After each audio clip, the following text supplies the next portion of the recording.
I just want to touch on one recent topic, which is central bank independence. I think, as you all know, domestically, we have now new issue comes up with central bank financial independence now is being challenged with the announcement of salary increase for central bank people. I think in the short term, one of the risks I see, these are two different things. Let me share a few thoughts on this because it's an important short-term issue and risk.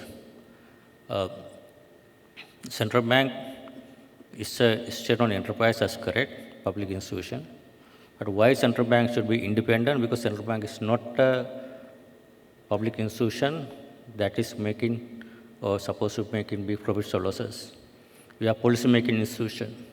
When you make policies independently, there could be losses or profits for the central bank. That's the outcome of policy, monetary policy. But our need for central bank independence in terms of setting wages and salaries for the central bank staff is quite important for us to prevent any undue influence from the fiscal authorities. That was the issue earlier. But I see a risk of now, this short-term salary issue is now being used to compromise central bank independence. That is a huge risk to me. And salary issue, obviously, we can talk it separately, and whether it is appropriate, moral or unmoral, unethical, that's a different issue. But using this issue, people who oppose for the independent central bank and using this issue to compromise central bank independence by changing law is a greater risk now.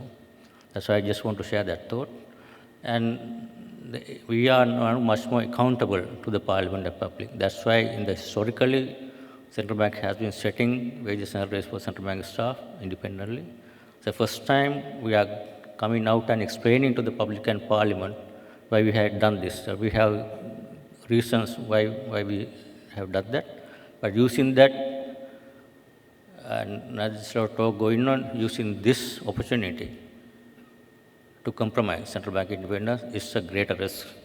So one example is that in 2019, when central bank independence was basically initiated by a new bill that was presented to the parliament in 2019, I think September or November.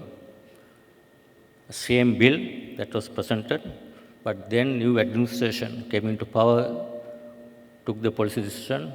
We don't need an independent central bank, we need a central bank which should basically take advice from the fiscal authorities. That fiscal dominance is going to be continued. That was the policy decision that was taken and central bank bill was put aside. We all learn lessons of that within next 2 years.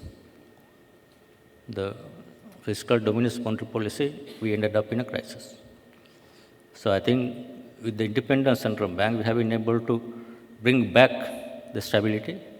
And now, unfortunate is people are forgetting the value of independence and try to compromise and go back to situation.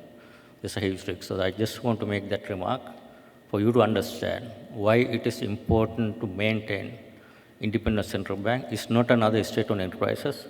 It's a policy-making body for the whole country in terms of monetary policy, in terms of financial stability, and that needs independence without fiscal influence.